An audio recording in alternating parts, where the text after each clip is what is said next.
Vamos dar início agora à parte de História Naval, que trata da evolução tecnológica no setor naval na segunda metade do século XIX e as consequências para a Marinha do Brasil. Esse texto é do Almirante Vidigal. Eu geralmente vou direto às aulas, mas aqui realmente eu preciso fazer uma justa homenagem ao Almirante Vidigal, do qual tive o prazer de ser aluno em 2009 no curso de Estado-Maior para Oficiais Superiores na Escola de Guerra Naval, ainda no ano do seu falecimento, já que ele faleceu no dia 14 de dezembro de 2009. Bem, o que o Almirante Vidigal quis fazer aqui com esse texto? O Almirante Vidigal ele quis mostrar toda a evolução tecnológica no setor naval na segunda metade do século XIX.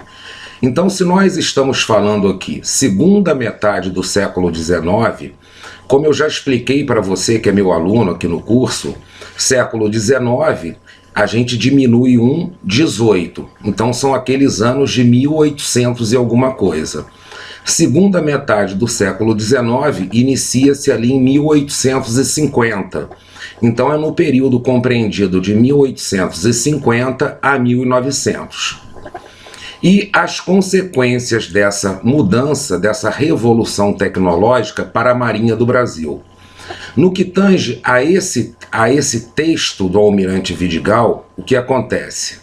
É um texto longo, extremamente longo, e ele aborda detalhadamente todas essas transformações aqui, incluindo todas as marinhas. Então é muito importante que nós pincemos aqui de dentro aquilo que foi importante para a Marinha do Brasil. Mas, antes de qualquer coisa, nós precisamos entender o que foi essa evolução tecnológica. Você que ainda não é aluno do nosso curso, está assistindo a aula aqui pelo YouTube, eu gostaria de lembrar para vocês que essa é uma aula do nosso curso completo, e o nosso curso é por assinatura mensal. Como assim assinatura mensal? É justamente para que o aluno ele possa compatibilizar a sua disponibilidade financeira com o acesso ao curso. Então, desde o primeiro mês, assim que o aluno faz a primeira assinatura mensal, ele tem acesso a todas as aulas já do curso, o material para imprimir, acompanhar as aulas e fazer as suas revisões, bem como a resolução de todas as questões dos concursos anteriores. Qual o valor da assinatura mensal? R$ 36,90 para oficiais e R$ 29,90 para praças. Bem, esses valores eles estão vigentes pelo menos até dia 23/10/2019.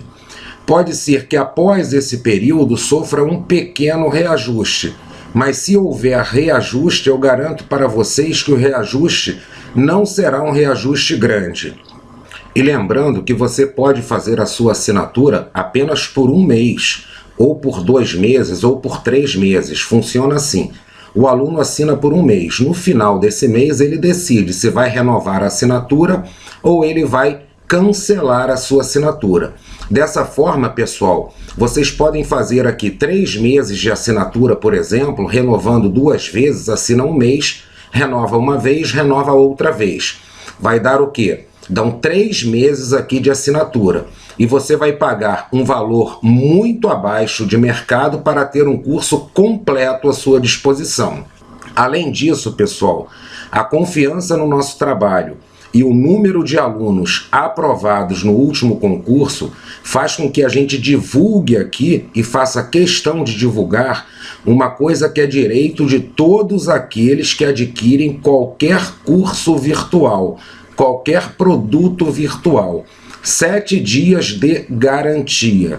Caso você faça a sua aquisição, a sua assinatura mensal, e em 7 dias, dentro de 7 dias, você queira desistir da sua assinatura mensal dentro da própria plataforma do curso, você pode cancelar a sua assinatura ou você pode passar uma mensagem via WhatsApp que você recebe logo na aula inaugural do curso, Você passa uma mensagem, solicita o seu cancelamento e o cancelamento é feito na hora com o estorno do valor pago, seja pago por boleto ou por cartão de crédito.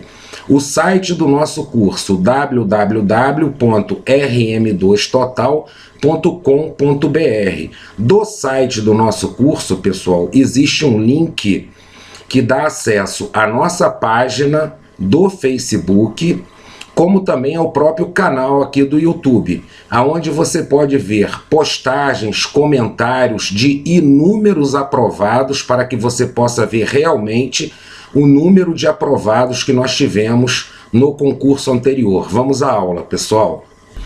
Então aqui eu já começo a estudar com vocês o texto do Almirante Vidigal. Porém, o Almirante Vidigal, quando escreveu, ele escreveu aqui para contar a história. Ele não escreveu para que um aluno começasse a estudar para um concurso público. Então eu peguei todo esse trecho e coloquei de uma forma concatenada, didática, de forma que fique mais fácil para você, aluno que vai fazer o concurso, entender. A primeira coisa que a gente precisa saber aqui para entender essa revolução tecnológica é o seguinte: nós temos que partir da Revolução Industrial. No final do século XVIII, nós tivemos a Revolução Industrial na Inglaterra. Porém, esses avanços da Revolução Industrial, eles só chegaram aos navios de guerra na segunda metade do século XIX. Mas quando eles chegaram nos navios de guerra, as mudanças elas se deram muito rapidamente. Por isso que está aqui, ocorreram em profundidade e se processaram muito rapidamente, como colocou o Almirante Vidigal. E qual foi o motivo da intensidade dessas mudanças? Então aqui eu começo a colocar em perguntas e respostas para que fique mais fácil para você entender para a prova. A intensidade dessas mudanças, ela foi impulsionada pela França, pela Marinha Francesa. Por quê? Porque a França tinha o grande desafio de superar o poder naval hegemônico da Inglaterra. A Marinha da Inglaterra era a maior marinha da época e a França queria superar essa marinha. Então a França que encabeçou toda essa revolução tecnológica que aconteceu aqui nas marinhas, nos navios, a partir da segunda metade do século XIX. E as transformações resultantes desse desenvolvimento tecnológico no setor naval ocorreram em todas as áreas. Não foi só nos navios propriamente, mas na construção naval, na propulsão dos navios, nos equipamentos dos navios e nos sistemas de armas dos navios também.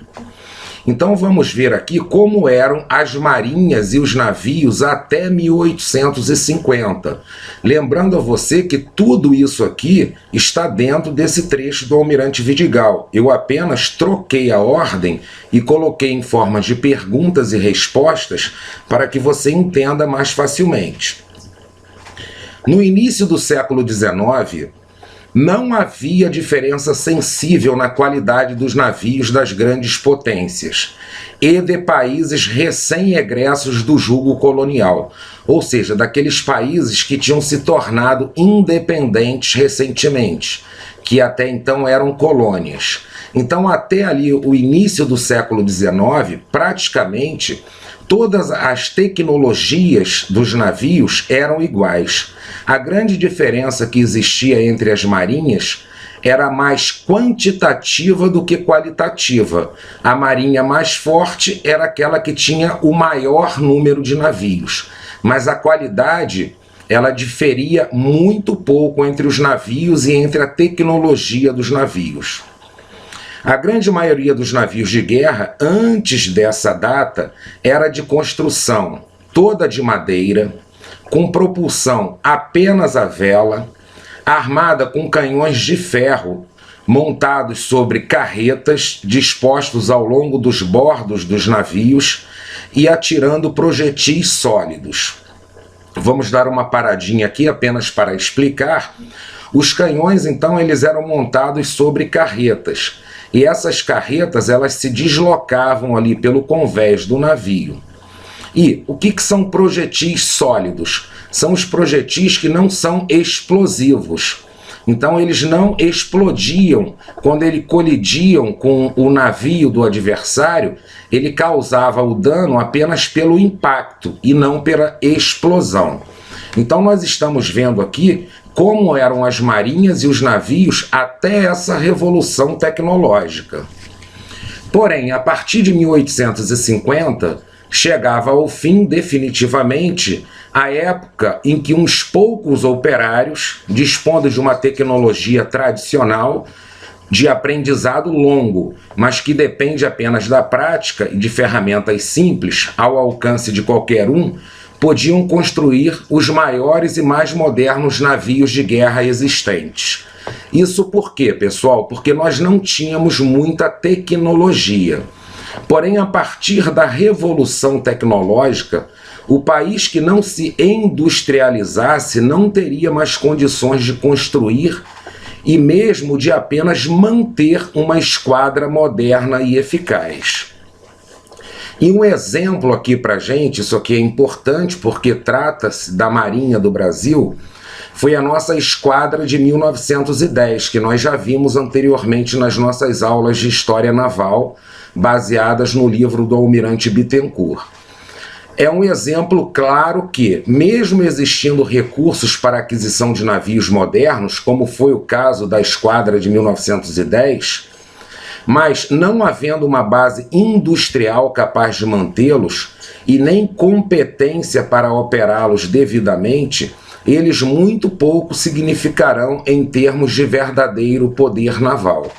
Então, na esquadra de 1910, nós adquirimos navios modernos, porém, nós não tínhamos uma base industrial capaz de mantê-los. E isso fez com que a própria esquadra de 1910, que a princípio era uma esquadra dotada de navios com tecnologia, ela acabasse perdendo aqui o seu poder naval intrínseco.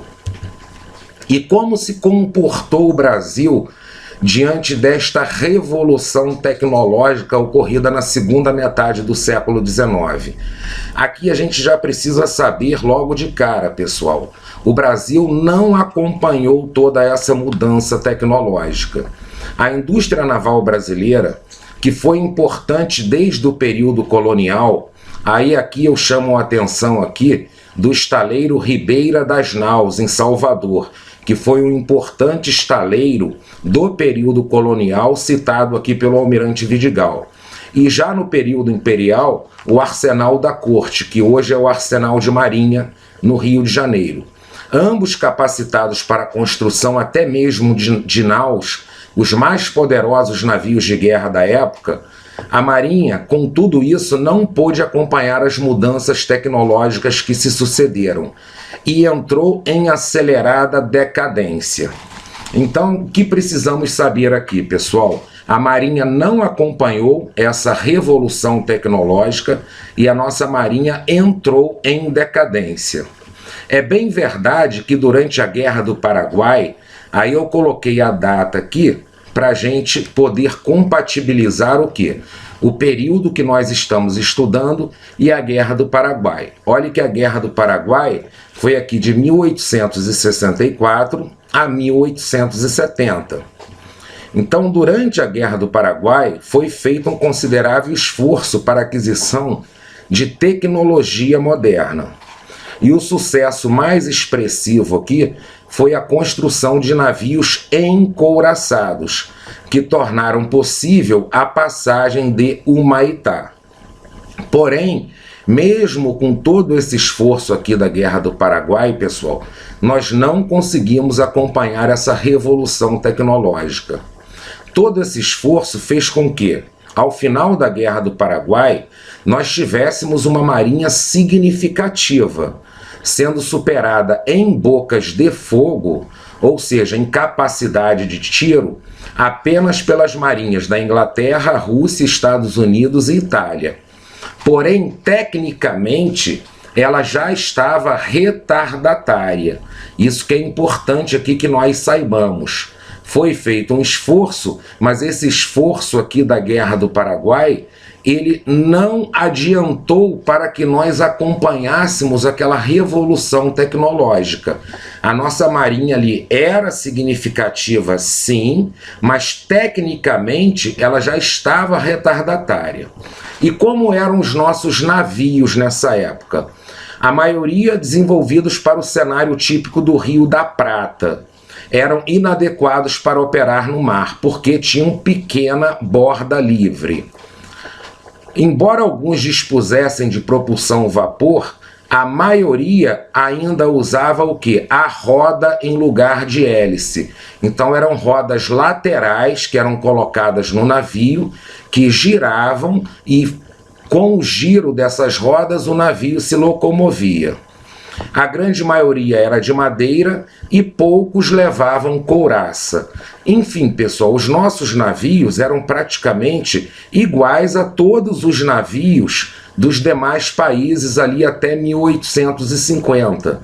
Porque, como nós vimos, até aquele período, todas as marinhas tinham condições de construir navios com a mesma tecnologia.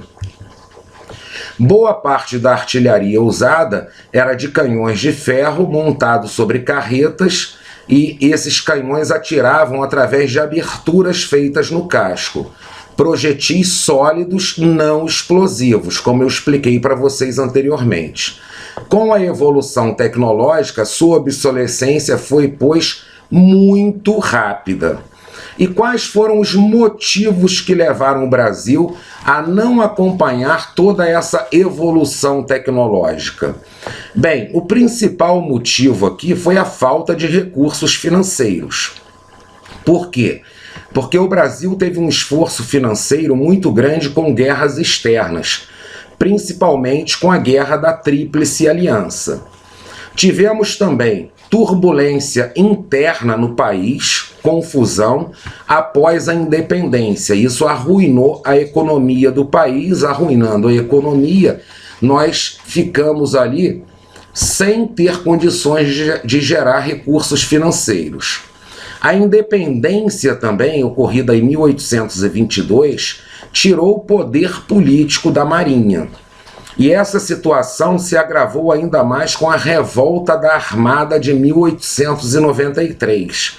Então aqui o almirante Vidigal cita essa revolta da Armada de 1893, que daqui a pouquinho nós já vamos ver o que foi. E isso aqui, pessoal, também tirou o poder político da Marinha, a revolta da Armada. E sem poder político, o que acontecia? A Marinha perdeu acesso às verbas para sua atualização e renovação. O que foi a revolta da Armada, pessoal? A revolta da Armada foi uma rebelião promovida por unidades da Marinha contra os dois primeiros governos da República, da nossa República, porque estes estavam adotando medidas alinhadas para uma ditadura militar. Isso aqui que foi a revolta da Armada, e somente isso que nós precisamos saber, até porque o almirante Vidigal aqui, ele não cita o que foi a revolta da Armada. Eu só coloquei aqui para que a gente tenha um maior entendimento desse contexto. Outro fator aqui que contribuiu para a Marinha não seguir aqui toda essa revolução tecnológica foi a falta de condições necessárias para a manutenção de um desenvolvimento industrial autossustentável, como falta de pessoal capacitado em número suficiente para absorver as novas tecnologias e falta também de insumos indispensáveis para a industrialização do país. Aí é bom ressaltar o que? O Brasil não descobriu o carvão em todo o século XIX. E foi o carvão que veio substituir a lenha como principal combustível. E o Brasil, não tendo esse carvão, ele ficou atrasado aqui em termos das revoluções aqui das máquinas, das tecnologias. E além disso, o carvão era um dos elementos essenciais para a fabricação do aço. Então assim o Brasil ficou impossibilitado de industrializar-se. E o que aconteceu então com a nossa marinha nessa época, pessoal? entrou em franca decadência. E poucos anos depois do fim da Guerra do Paraguai, quando ela ainda tinha uma expressão significativa, poucos anos depois ela já não tinha nenhuma expressão militar. Agora eu chamo muita atenção para vocês aqui num trecho que está em destaque no livro. Se está em destaque, a alta probabilidade da Marinha cobrar na prova.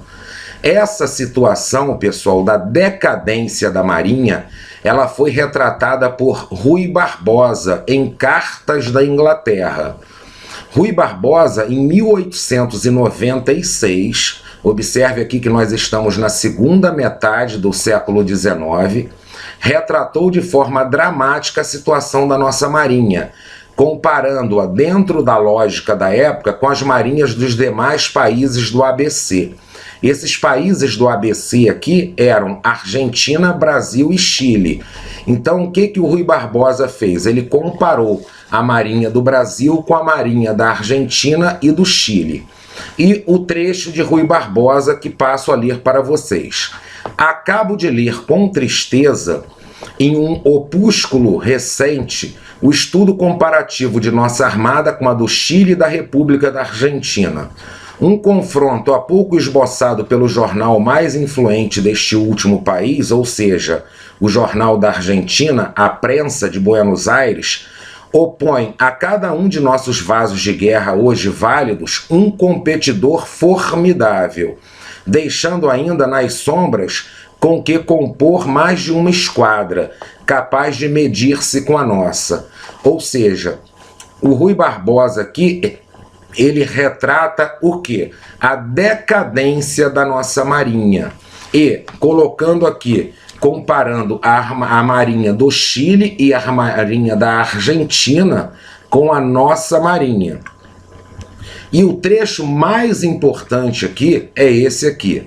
Deus nos dê por muitos anos paz com as nações que nos cercam. Mas se ela se romper, é no oceano que veremos jogar a sorte da nossa honra. E essa partida não será decidida pelo azar, mas pela previdência. Ou seja, não adianta falar ali, eu tive azar. Na verdade, nós precisávamos era o quê? Ter ali previdência. A nulificação de nossa marinha é, portanto, um projeto e começo de suicídio. Então, Rui Barbosa aqui, ele retrata o quê? Que a nulificação da nossa marinha é um projeto e começo de suicídio, de decadência para todo o país. Por que eu cito que esse trecho é importante?